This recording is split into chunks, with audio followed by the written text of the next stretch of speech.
दोस्तों हमने कई सारी वीडियोस देखी होंगी जहां पे हमें ये बताया जाता है कि हर महीने मात्र 1,000 रुपए की एसआईपी अगर की जाए लॉन्ग टर्म के लिए 15, 20, 25, 30 सालों के लिए तो वहां पे लाखों करोड़ों रुपए का कॉर्पस होता है कंपाउंडिंग इफेक्ट के द्वारा। अब कई लोग म्यूचुअल फंड में इन्वेस्टमेंट करना पसंद करते हैं थ्रू एसआईपी, लेकिन क्या आप जानते हैं कि स्टॉक्स में भी एसआईपी हम कर सकते हैं। कुछ सर्टेन स्ट्रैटेजीज हैं जिनका कि फॉलो करते हुए हम सर्टेन स्टॉक्स में भी एसआईपी यानी कि सिस्टमैटिक इन्वेस्टमेंट प्लान के जरिए इन्वेस्टमेंट कर सकते हैं। इस वीडियो में हम डिटेल में जानेंगे कुछ सर्टेन स्टॉक्स के एग्जांपल्स के साथ। नमस्कार दोस्तों, मैं उमेश त्रिपाठी आपका स्वागत करता हूं स्टॉक फॉर रिटेल पर स्टॉक मार्केट से जुड़ी एक नई जानकारी के साथ। तो ये वीडियो बहुत ही ज़्यादा इन्फॉर्मेटिव है क्योंकि इस वीडियो में हम यूनिक स्ट्रैटेजी पे बात करेंगे जो कि है डायनामिक वैल्यू एवरेजिंग स्ट्रैटेजी। अब ये क्या है आपको डिटेल में समझ में आएगा आगे वीडियो में। अब आगे बढ़ने से पहले अगर हम ध्यान दें कि जो हमारा निफ्टी 50 है यानी कि स्टॉक मार्केट है, स्टॉक मार्केट कैसा परफॉर्म करता है लॉन्ग रन में।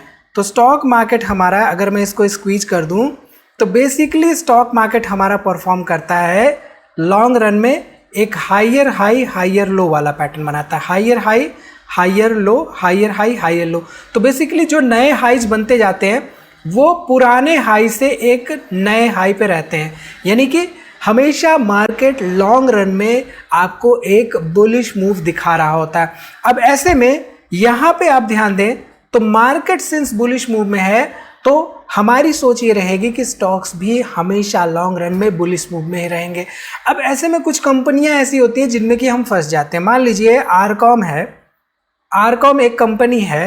आरकॉम में यहाँ पे किसी ने 300 रुपये का प्राइस था मान लीजिए, और इस 300 रुपये पे प्राइस पे बाई करने के साथ यहाँ पे ऑल टाइम हाई के आसपास था, यानी कि higher high higher low pattern बना रही थी। इसके बाद क्या हुआ कि मार्केट में कभी ने आरकॉम ने 300 का प्राइस दिखाया ही नहीं।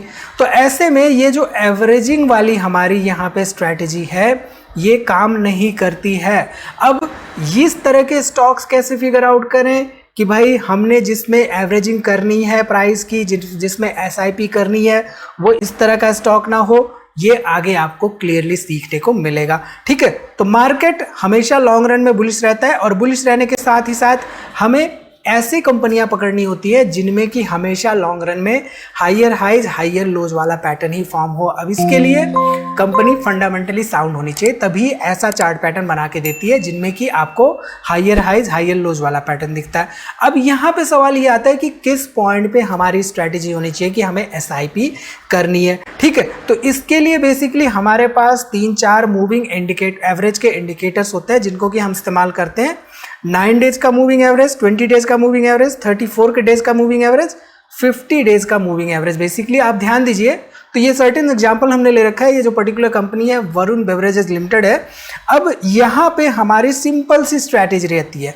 हमें ऐसा नहीं कि हर दिन बाइंग के मौके ढूंढने हैं, हमें ऐसा नहीं कि हर हफ्ते बाइंग के मौके ढूंढने हैं, हमें ऐसा नहीं कि हर महीने बाइंग के मौके ढूंढने।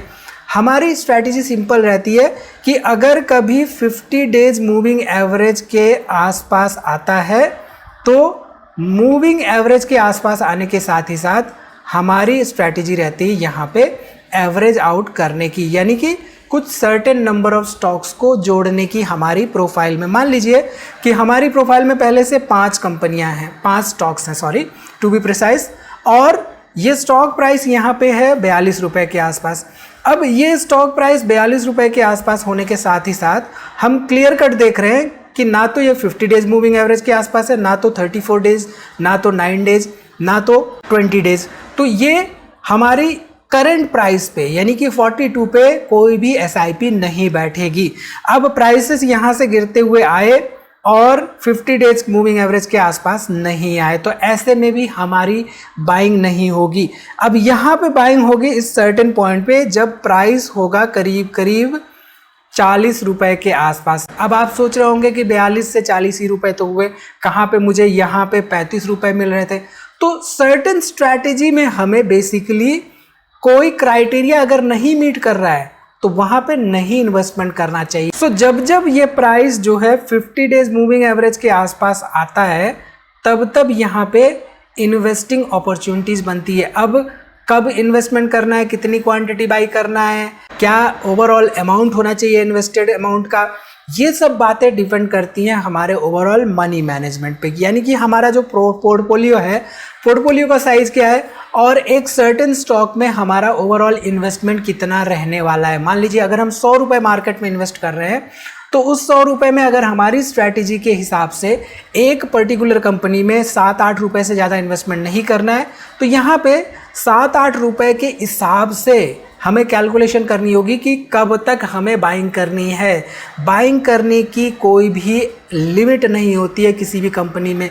कई इन्वेस्टर्स ऐसे होते हैं, इनफैक्ट कई बड़े इन्वेस्टर्स ऐसे हैं जिन्होंने कि 5, 6, 7 सालों के ड्यूरेशन में बाइंग की है, यानी कि मान लीजिए उनको लाखों शेयर्स बाई करने, तो वो क्या करते हैं, स्टॉक्स में गिरावट का इंतज़ार करते हैं। तो इस स्ट्रैटेजी में भी हम गिरावट का ही इंतज़ार कर रहे हैं, और गिरावट में क्या होता है कि हमें जो बाइंग प्राइस है वो रीसेंट हाई से कम पे मिलती है, और जब बाइंग प्राइस कम पे मिलती है तो हमारा एवरेज बाइंग प्राइस भी एवरेज आउट होता रहता है। हमें हायर प्राइसेस नहीं पे करने होते हैं ऐसी बाइंग के लिए, ठीक है। अब कभी कभी कुछ कंपनियां ऐसी होती है जहां पे 50 डेज का मूविंग एवरेज हमेशा जो है कैंडल्स उसी के आसपास बनती जाती हैं। कई हफ्ते, इनफैक्ट कई हफ्ते या कई महीने ऐसे हो सकते हैं कि जब वो पर्टिकुलर स्टॉक कंसोलिडेशन जोन में है, तो कभी कभी कंपनियां लॉन्ग टर्म कंसोलिडेशन जोन में चली जाती हैं, और अगर वो फंडामेंटली स्ट्रांग है तो उनमें हम ऐसा नहीं कि हर हफ्ते बाइंग कर रहे हैं या इनफैक्ट हर दिन बाइंग कर रहे हैं।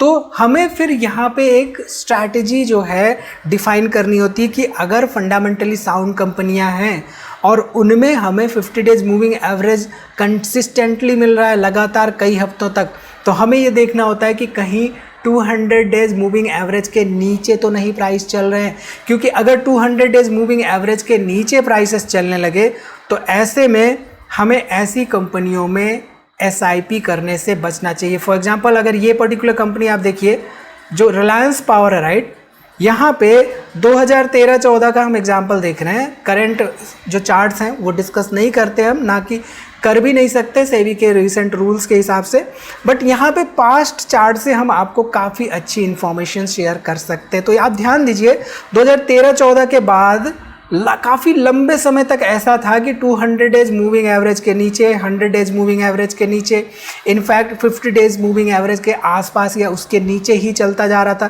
तो ऐसी सिचुएशंस पे SIP हम नहीं करते हैं कंपनियों में, और मोस्टली ऐसी कंपनियों के अगर हम फंडामेंटल्स उस समय देखेंगे तो हमें वीक फंडामेंटल्स ही नज़र आएंगे। तो ये जो SIP की स्ट्रैटेजी है जहाँ पे हम 50 डेज मूविंग एवरेज के आसपास की बाइंग ढूंढ रहे होते हैं, ऐसी स्ट्रैटेजी जनरली फंडामेंटली स्ट्रॉन्ग कंपनियों पे काम करती है, ना कि फंडामेंटली वीक कंपनियों पर।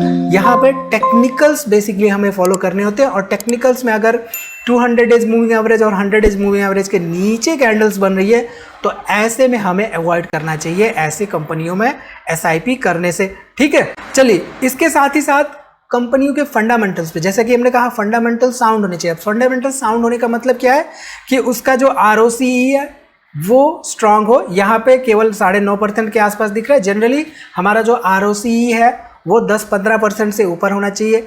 इसके साथ ही साथ ROE यानी कि रिटर्न ऑन कैपिटल एम्प्लॉयड, वो भी 10-15% से एटलीस्ट ज़्यादा होना चाहिए।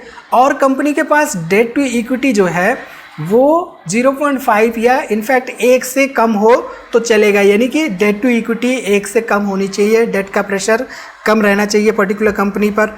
और इसके साथ ही साथ हमें ये देखना चाहिए कि सेल्स ग्रोथ कंपनी की क्या रही है पिछले 4, 5, 6, 7 सालों में। तो यहाँ पे कंपनी का सेल्स ग्रोथ 13-14% के आसपास दिखाई दे रहा है।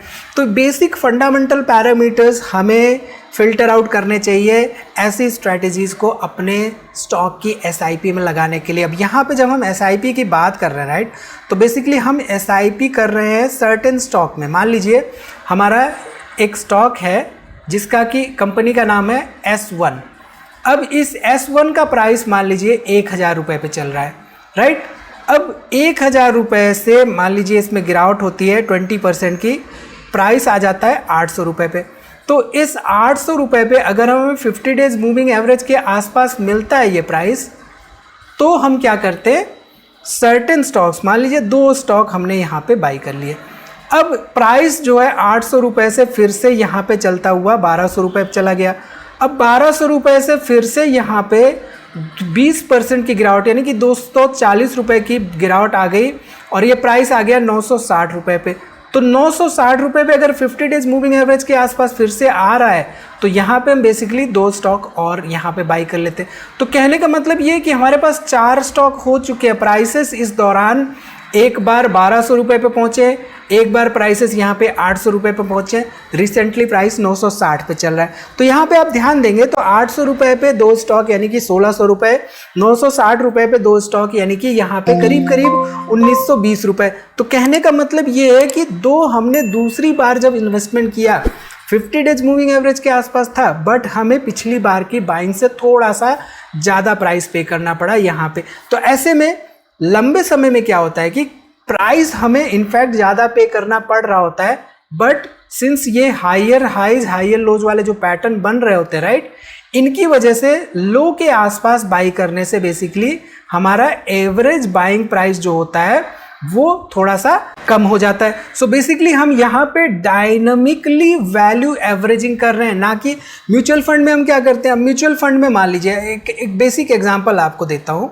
म्यूचुअल फंड में मान लीजिए यही मेरा म्यूचुअल फंड स्कीम है, इस म्यूचुअल फंड स्कीम का नाम है S1। अब मान लीजिए हर महीने की 5 तारीख को मैं SIP कर रहा हूँ 2000 रुपये का, ठीक। अब यहाँ पे स्टॉक प्राइस 700 रुपये का था, मेरी 5 तारीख यहाँ पे आ गई तो मुझे यहाँ पे 1400 रुपये में 2 शेयर मिल गए। अब फिर यहाँ पे स्टॉक चलते हुए यहाँ पे पहुँच गया इस सर्टेन पॉइंट पे जहाँ पे स्टॉक प्राइस जो है 850 रुपये का था। ये 5 तारीख चल रही है, 5 तारीख को फिर यहाँ पे मुझे करीब करीब 1700 रुपये लग गए। तो अब यहाँ पे ध्यान दीजिए, तो जो लो आया था बीच में उस लो का बेनिफिट मैं नहीं उठा पाया क्योंकि मैं म्यूचुअल फंड स्कीम में इन्वेस्टमेंट कर रहा था और ये जो म्यूचुअल फंड स्कीम थी हर 5वीं तारीख को, हर महीने की 5वीं तारीख को मेरा 2000 रुपये का SIP कर रही थी।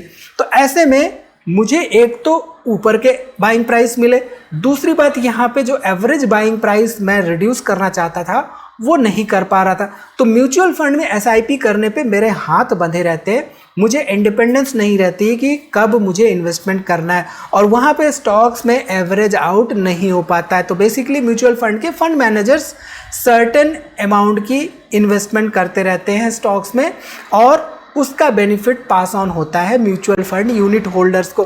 तो ऐसे में हम कह सकते हैं कि एवरेज कॉस्ट रिडक्शन जो है म्यूचुअल फंड में कम होती है, ऐसे इन्वेस्टमेंट स्ट्रैटेजीज में ज़्यादा होती है, ठीक है। इसके साथ ही साथ जब हम म्यूचुअल फंड इन्वेस्टमेंट करते हैं, म्यूचुअल फंड में इन्वेस्टमेंट करते हैं तो वहाँ पे जो मार्केट क्रैशेस होते हैं राइट, मार्केट क्रैशेस में बेसिकली क्या होता है कि जो म्यूचुअल फंड स्कीम्स होते हैं उनमें भी गिरावट होती है बट उनमें कंसिडरेबली जो है कम गिरावट होती है। मान लीजिए मार्केट में 30% की गिरावट हुई है तो म्यूचुअल फंड में यहाँ पे हो सकता है 20% की गिरावट ही हो।